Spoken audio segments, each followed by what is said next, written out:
In the headlines, proscribed IPOB militants neutralized in Imo State. Bandits killed teacher, 4 others in Kaduna. Zamfara State Government donates patrol vehicles. And on the foreign scene, Houthi rebels launch attacks on Saudi Arabia Aramco oil facility. No casualty recorded. Hello and welcome to the news update on Trust Television. I am Martia Umar.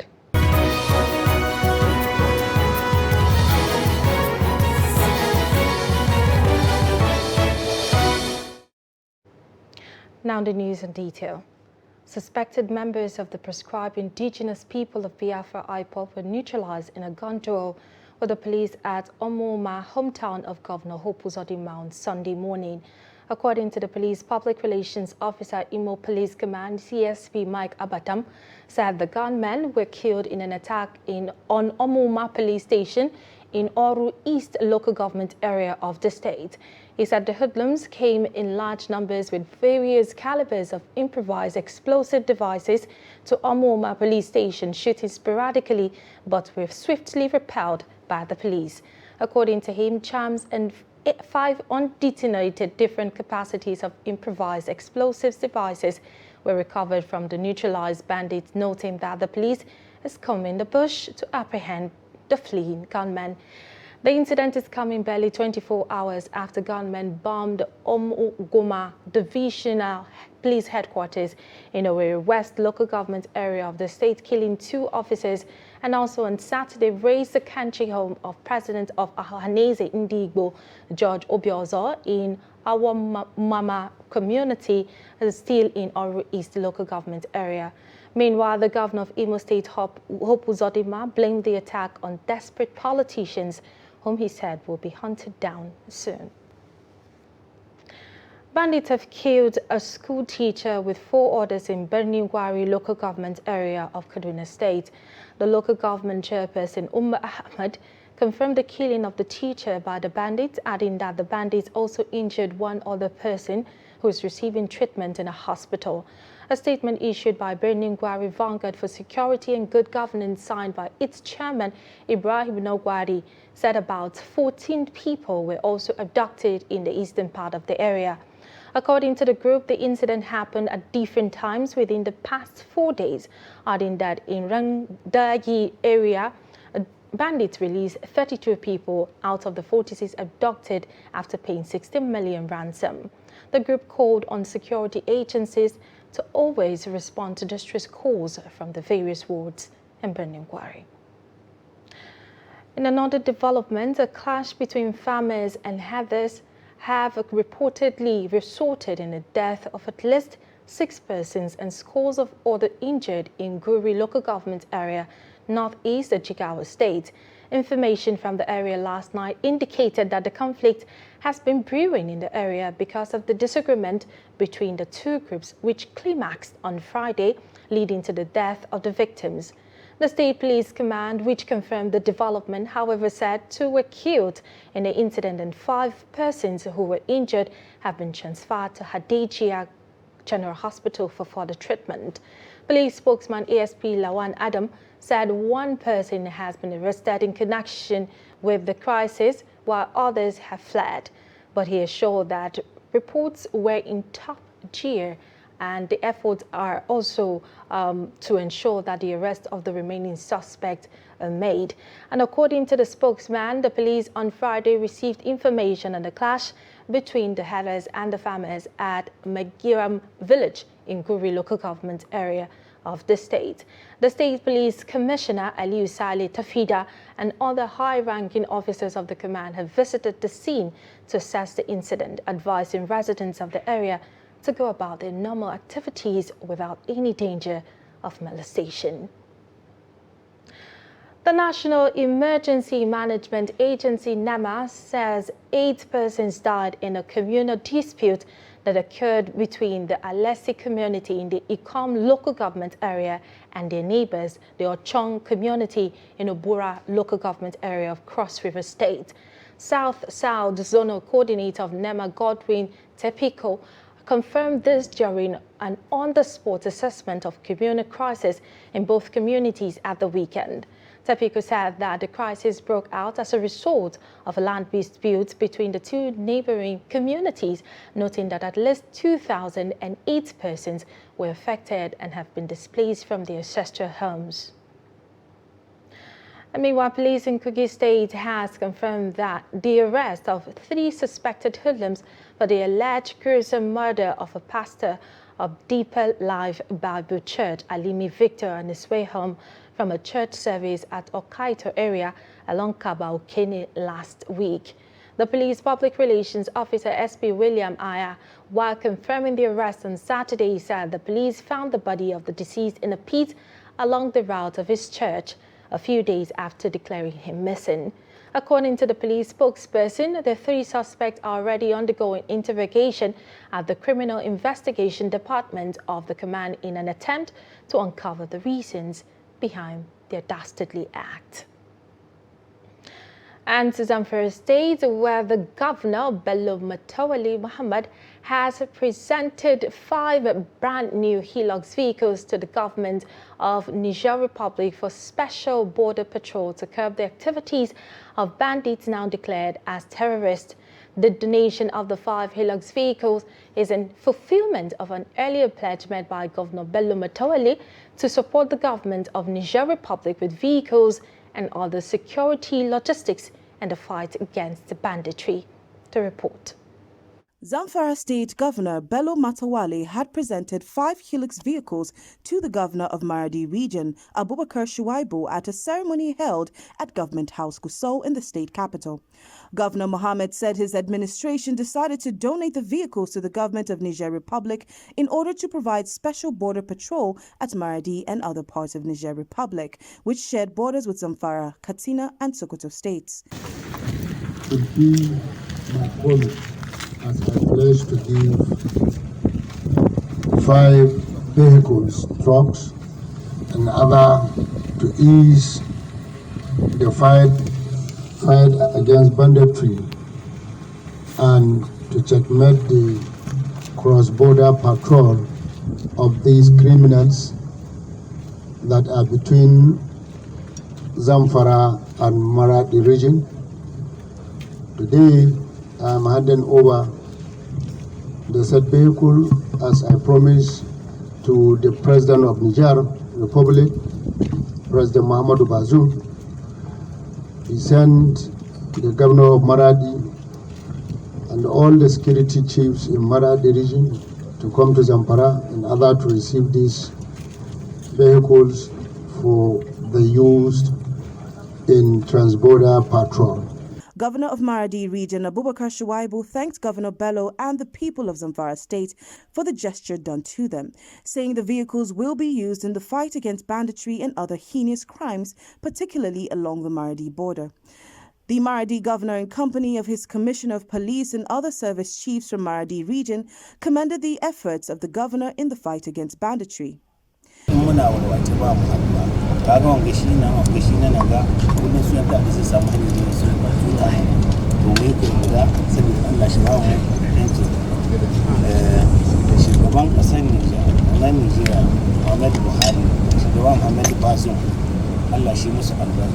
In December last year, Governor Bello Mohammed visited President Mohamed Bazoum in Niamey, where the two leaders discussed issues of insecurity and resolved to explore more areas of support and cooperation between Niger Republic and Zamfara State. At the meeting, Governor Mohammed promised to donate the 5 brand new Hilux vehicles to the government of Niger Republic for special border patrol. Secretary to the state government Kabiru Balarabe, Commissioners of Information, Security and Home Affairs Ibrahim Dosara and DIG Maman Safe, retired Zamfara State Commissioner of Police CP Ayuba Elkana, and other heads of security agencies in Zamfara State witnessed the event. And still in Zamfara State, but this time to the education sector, where the closure of public and private schools for over 5 months due to rising insecurity is taking the state educationally backwards. Some stakeholders says it would take the state a long time to recover from the damages of schools closure caused by banditry. Activities of bandits forced the Zamfara State Government to close down schools in the state.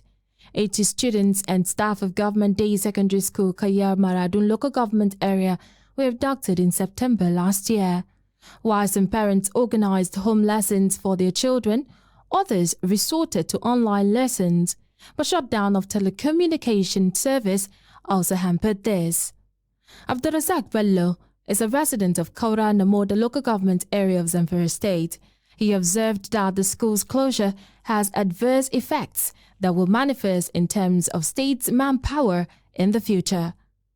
He appealed to the state and relevant stakeholders to join hands to improve the quality of education in Zamfara State so that children in the state can compete favorably with their counterparts in any part of the country. It was a regrettable period because we've lost a lot. Our children have been out of school for that period, which most of them lost so many things they're supposed to be learning during the period. Even though federal government has provided an alternative of teaching these pupils and students through television program, but where is the light to use to do the program? We don't have light to use the opportunity. And secondly, here in the state, there is no any alternative apart from one radio program, which most of the students don't even wait, even listen to it. The pupils have been taken backward. A university lecturer with Federal University Gusau, Dr. Anas Anka, said the negative impact of the 5 months closure of schools in Zamfara is already manifesting in the state through poor academic performance. When they shut down the schools, it's a normal thing, maybe because of the last attack at the GDSS Paru that warranted for the closure of the school. But was that enough to shut down schools in the entire Zamfara state? For us, that is not enough reason to shut down schools. What you normally do as a government is you sit down and make a template. There are areas that since the attack in GDSS Paru to date, we have not recorded a single incident of attack. Why must we shut down schools in those areas? Some students in Gusau explained that they have taken advantage of the online and private home lessons to keep themselves up to date with learning to enable them be at par with their counterparts in other states of the Federation. I've been attending lessons so that I will not forget some things that I've been taught in school. And also I've been busy at home doing some things and not idle. I've been having some handworks and also lessons. I'm just mixing them together. I've been attending classes and online lessons and also working in a tailoring shop from 8 to 1 o'clock. So I read so I don't forget some of the things I learned in school. Zamfara State Government in January announced reopening of schools in local councils' headquarters where security presence is adequate. Schools in remote villages and areas infested with bandits remained closed until security situation improves in those areas. And still on education, parents and undergraduate students in Kaduna say 8 weeks extension of strike by Academic Staff Union of Universities ASU is disappointing. Fatima Salih Laden speaks to parents on the impact of the strike and what could be done to avoid it. The report. Some students in Kaduna say incessant ASU strike is causing setback to their education pursuit, calling on government and the striking lecturers to consider the poor students. It's kind of traumatizing because we are now in a situation whereby we don't even know when we are graduating. A course of 4 years has now become a course of only God knows when. Government have not said anything yet. We are pleading with the government to call on this ASU for them to sit down and negotiate for the sake of we the poor masses, because at the end of the day it's the children of the poor that are suffering from this. So the government should please call on ASU so that they can sit down and negotiate to have a final say so that this strike should come to an end. We virtually have like just 3 weeks or 2 weeks to have exam, and unfortunately the ASU now embark on the strike, in which automatically is affecting we the student, particularly the graduating student. I'm not saying it's not affecting those people that are not graduating, but the most effect of it is those people that are going to graduate. Or for example, now if I'm 20 years now, I'm going to graduate in the limit of the maybe 30 years, and this ASU strike now will now prevent me from graduating in 30 years. Approximately, and it will affect me going to the National Youth Service Corps, that is the NYAC. So we can say that if this strike still continue, a lot of students staying at home will hinder their level of understanding what they have been taught. And most importantly, like our own school, when we resume from this strike, we are going to have an examination. That means students staying at home, if not studying, they may likely forget what they have learned for the past semester. And coming back to say they will have exam, there will be a lot of failure in their academics. When you look at it all generally, you see that the receiving end is the student. And the students being the receiving end affects their year of graduation. Some parents say not all can afford taking children abroad or to private universities, noting that strike does not solve problems. So the board party should come back again to look at. It's a 50-50 things. You rub my back, I rub your back. Yes. The government should yield to the demands, some of the demands of the university lecturers. Yes. The same thing, ASU should mellow down a little and also take the plight of the students and the parents, because not all of us can afford to send our children abroad. I cannot send my daughter abroad. That is the gospel truth, because I don't have that money.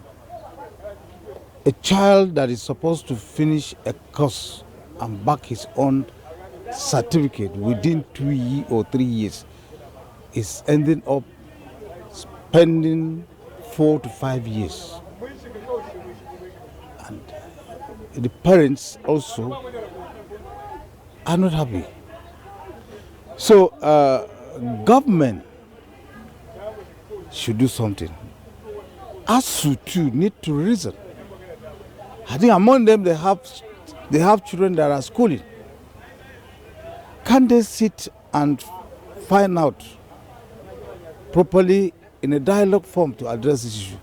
Why is this check continuing year after year? While many young people say they are frustrated and losing interest in education, Nigerians believe ASU should find alternative to strikes to advance the cause of higher education.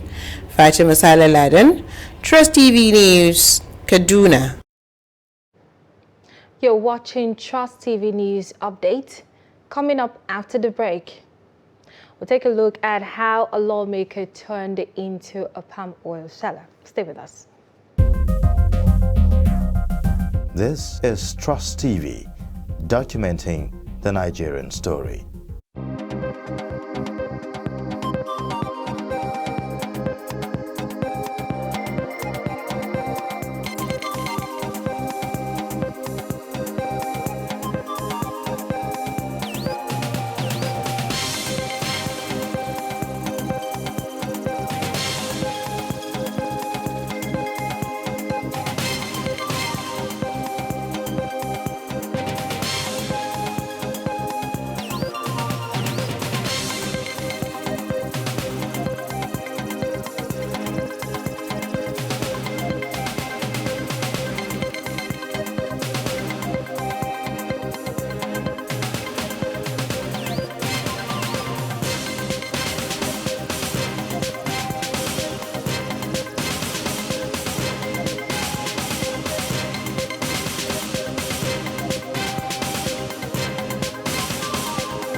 Welcome back. You're still watching Trust TV News Update.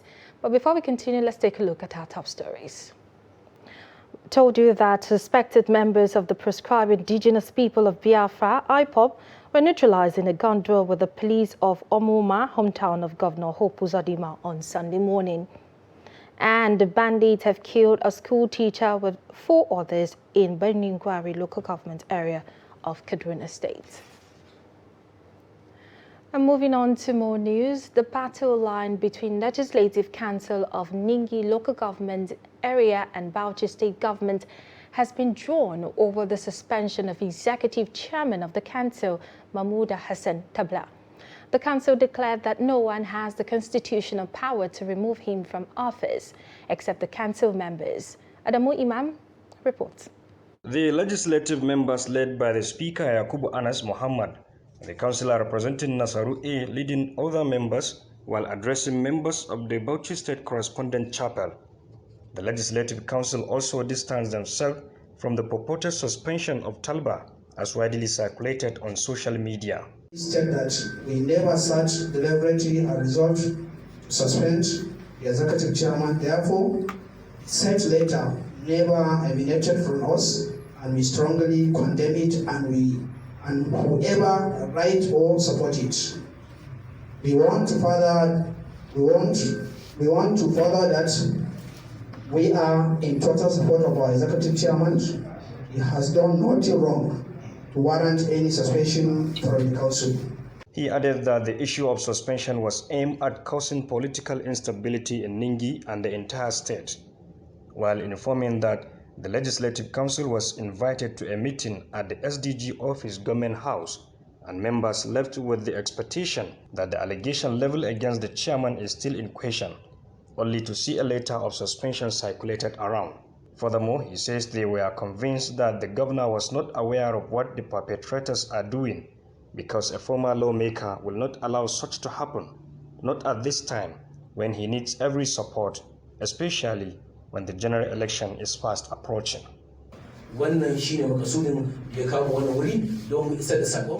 the state governor did not know about this issue, let him know now.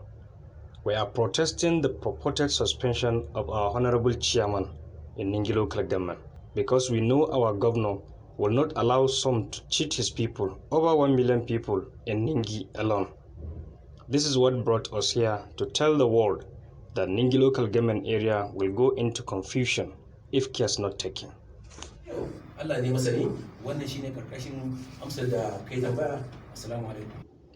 According to him, the chairman was duly elected into office and by the Constitution of the Federal Republic of Nigeria as amended, and all other relevant laws, noting that no one aside of the Legislative Council has the power to suspend or remove an elected council member. Adam Imam, Trust TV News, Bauchi. And elsewhere, Mukhtar Chiromawa represented Kura Madobi Garumalam Federal constituency in the House of Representatives. He now engages in oil palm farming. He says his oil palm tree farming gives him more money with ease. Take a look. The politician turned farmer said he started oil palm farming in 2010 with initial misgivings from a research institute. The institute had told him that oil palm cannot grow in places like Kano, where rainfall pattern is 3 to 4 months, unlike the South's 7 months a year. He trusts scientific and technological advancement and began to grow the trees. And alas, within 3 months, he begins to see positive results. In agriculture, one of the most lucrative areas is palm oil production. This business, this farming, you can even up to 6 months, you are in money. Up to 6 months, you are in money. You say that daily you will be harvesting your palm oil. Daily. When I was at, is it what the abbreviation? Oil Palm Research Institute in Benin. I say I am interested, I want to grow palm oil in Kano. They say it will not grow. Automatically. I say, is it not my farm? Is it not my money? I need. I say, okay. How much do you need? I said 200 seedlings. I pay, we arrange for a transport. The transporter bring it to my house. When he brought it, then we just start planting it. 1, 2, 3. In 3 years, it started fruiting. They gave me 5 years. They said the crop will start producing fruit in 5 years. Fortunately for us, it started fruiting in 3 years. Yeah. Then they asked again that it will not produce optimally in the north, because there a bunch you can get bunch was weighing about 15 or above 15 kg. So they are doubting it will be protein here in the north 2 or 3 kg. So when the seed is fully grown, I write to them again, come and see how big the bunch is. Chiromawa said he draws inspiration from Governor of Old Kano State, late Audu, whose passion for agriculture knew no bounds. And on the international scene, Yemen's Houthi rebels have unleashed a barrage of drone and missile attack on Saudi Arabia, targeting a liquefied natural gas plant, water desalination plant, oil facility and power station. Saudi-led military coalition fighting in Yemen said the attack early on Sunday did not cause casualties, but damaged civilian vehicles and homes in the area. The salvo marked the latest escalation in Houthi cross-border attacks on Saudi Arabia as peace talks remain stalled. The conflict has caused a humanitarian crisis in Yemen. Spokesman for Iran-backed Houthi rebels Yahya Sari said that the group launched a wide and large military operation into the depths of Saudi Arabia. Meanwhile, the military coalition said it thwarted an attack on an LNG plant at a petrochemical complex in the Red Sea port city of Yanbu run by the Saudi Arabian oil co, better known as Aramco. It is not immediately clear if the attack had inflicted any damage on the plant. And in sport, Team Nigeria on Sunday commenced its quest for medals at the 2022 World Indoor Championship in Belgrade, Serbia, with a tough contest against the United States, Sweden, Ecuador and Belgium in the 4x4 relay heat. Coach Segia Porbeni, while speaking after the arrival of the team in Belgrade on Saturday, said it is good for the team and the athletes were 24 hours before the event and commenced effort for making sure that the team made the trip. 8 Nigerian athletes left Lagos for Belgrade on Wednesday night without their coaches and team doctor, who were held back due to visa hitches, while their flight tickets were rescheduled for the next day. The coach said Nigeria's 4x4 relay quartet of Sikiru Adewale Adeyemi, Samson Ogenewegba, Samson and Timothy Ewegogene and Ifeanyi Emmanuel Ujeli have been drawn against Team USA, Sweden, Ecuador and Belgium in the heat. Meanwhile, Brunei is seeking to become the only third Nigerian athlete to win medals in all 3 global athletics championships, including the Olympics. And we've come to the end of the news update at this hour. For more updates, please follow us across all our social media platforms. I am Martia Umar. Thank you for watching.